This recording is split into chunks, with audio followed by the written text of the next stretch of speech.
So last night's hockey was a bloodbath for me.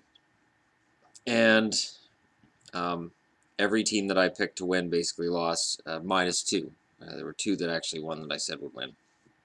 So obviously I'm not Karnak or Kreskin or any of the other wonderful mentalists that have existed at our time. What shadow? Jump up there then, I don't care. But I'm going to give it another shot, because why not? Chicago is struggling early in the season. They're in New Jersey. I think Jersey's going to put it to them. I think it's going to be 3-1 Jersey. I will, and I give Jersey the benefit of the doubt in some games not because I think they're going to magically contend for a playoff spot, but Corey Schneider. Ottawa's in Calgary. Now, Flames fans, I'm sorry. I'm going to do this. I'm going to say Calgary wins this one, and I'll say 3-1. Ottawa's coming off of a game against the Canucks. That would mean that, I guess, tomorrow night they'll be in Edmonton. Because usually it's 3 games in 4 nights for teams that are playing out west. So I'll take Calgary in that one. Columbus is in Anaheim. Anaheim has got themselves together after a rough start. I'll say that continues tonight. They beat Columbus 4-1. On the other side of the ledger, the Rangers are in Carolina. The Rangers have won 3 in a row. Carolina, this is their home opener. I'll say because it's their home opener, Carolina stops the bleeding for tonight anyways. 2-1 win in overtime. We've got Winnipeg's in Colorado. Winnipeg has looked inconsistent. Lenne can't do it all. And Colorado has been pretty good. I will take Colorado in this game. I'll say 4-3. I'll say in overtime. And then Edmonton is in Vancouver. And this is where the controversy is going to start. Because Edmonton's won 4 in a row. They've looked really good. Vancouver's looked really bad their last 3 games. Even though they won their first 4, 3 of those 4 games they never had a lead in.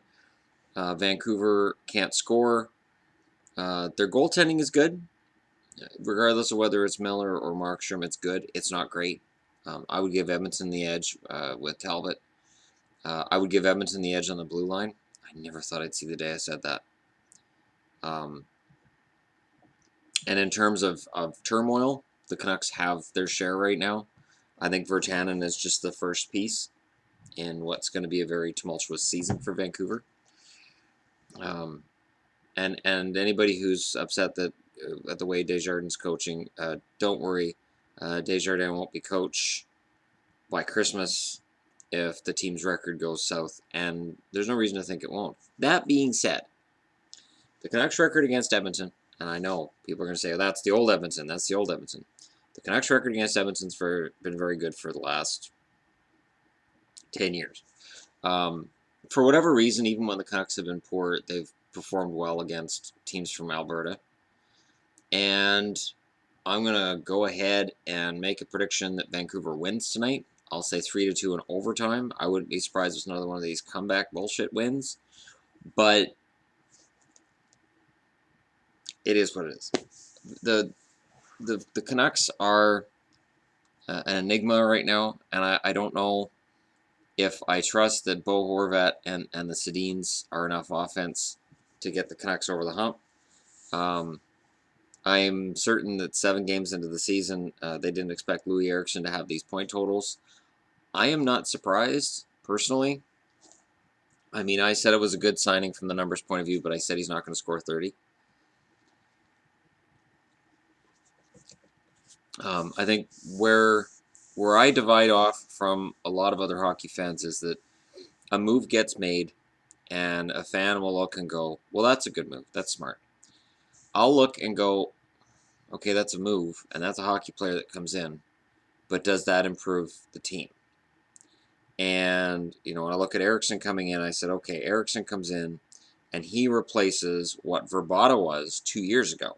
Now, everybody remembers Verbata was terrible last year, but the year before he was really good. He scored 30-some goals playing with the Sedins. Eriksson replaces that. Problem is, the Sedins are 2 years older.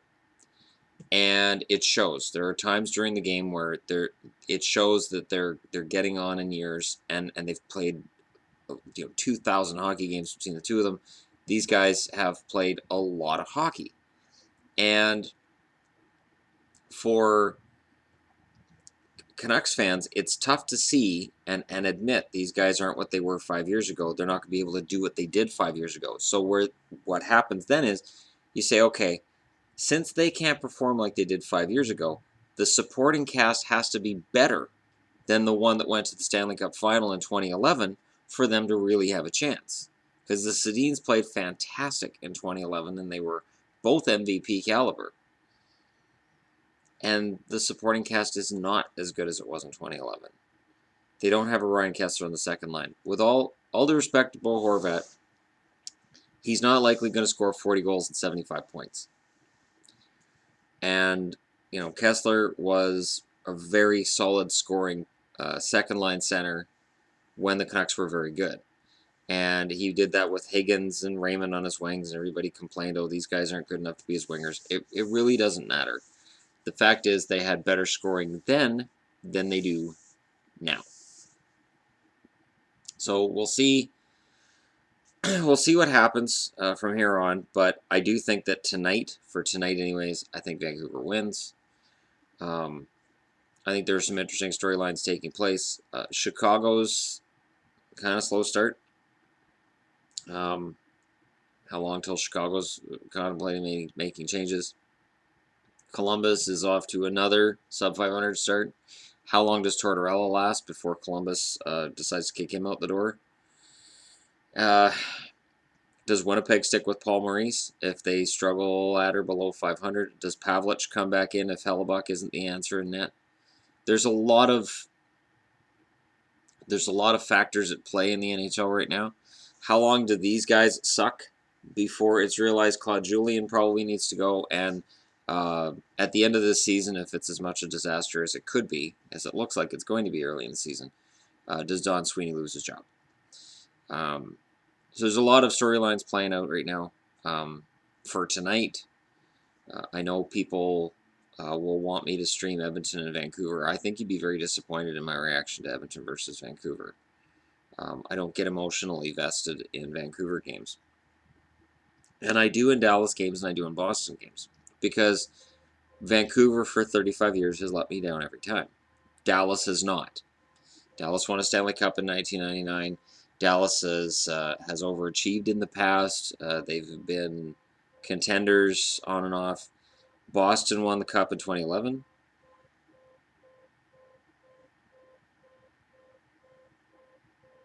Is that you? Do the kitties have an alarm? It's not in the apartment. I could edit this out. I could do that, but no, we're good. We're good. Anyways, that's where I am as a fan. I've always been disappointed by Vancouver in the end, so I don't know. The only year where I would honestly say I wasn't disappointed by Vancouver in the end, and I mean they never won it, but that was '94. Game 7, they went down swinging, and they were down 3-1 in that series, and they didn't give up. 2011, they gave up. Game 7 was a complete shit show, and that was after Game 6 was terrible.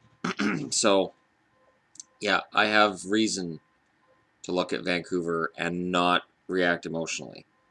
Hold my emotions at bay until later in the season. But I have an emotional reaction to almost any video game. I was talking about video games too much last night. I have an emotional reaction to almost every hockey game I watch. And I always have. I think if I'm not emotionally vested in who's winning, just no matter who the two teams are, with a couple of exceptions in California and Montreal. If those teams are playing against each other, I don't really have a vested interest in who wins. But it's more fun to watch a game when you have an actual interest in who wins. And you're cheering for somebody. So that's why I rate my favorite 30 teams, and I pay so much attention to all 30 teams. I As a for instance, I would like to see Columbus get their shit together, make the playoffs for a change, and do something. I would like to see Carolina get their shit together, make the playoffs. I would like to see Colorado have a good season, because Duchesne and McKinnon are fantastic talents that just seem to be floundering because the organization's been down and out for a while here. I would like to see Ottawa achieve consistency, and I'd like to see an owner committed to winning, which he really hasn't shown to this date. And I'd like to see both Calgary and Vancouver maintain solid records and meet in the playoffs for the first time in a long frickin' time. I want to see the Battle of Alberta again. So, as much as I'm a fan of the team that plays down the street in Vancouver, and I'm a fan of these guys, and I'm a fan of Dallas, that's where I divest myself from other fans, other channels you're going to see on YouTube. I can't just cheer for one team. I can't. I can't fanboy it. I just can't. That's just not going to happen. So, anyways, we reached kind of a milestone this morning. I don't know for how long it's going to stay, but last check, 1,350 subscribers. Thank you very much. And I will have a video up today on these guys. That's why I'm all dressed in my Boston. And also, it's really frickin' cold today. Winter is coming, boys and girls. And I'm not saying that for a Game of Thrones mention, because I never watched Game of Thrones. But it's chilly out there today. It is downright down November chilly, and I don't like it. Now, for fans on the East Coast, Vancouver chilly, West Coast chilly is like, I don't know, 5-6 degrees. Like, we're wusses. We're absolute wusses out here, and we know we are. But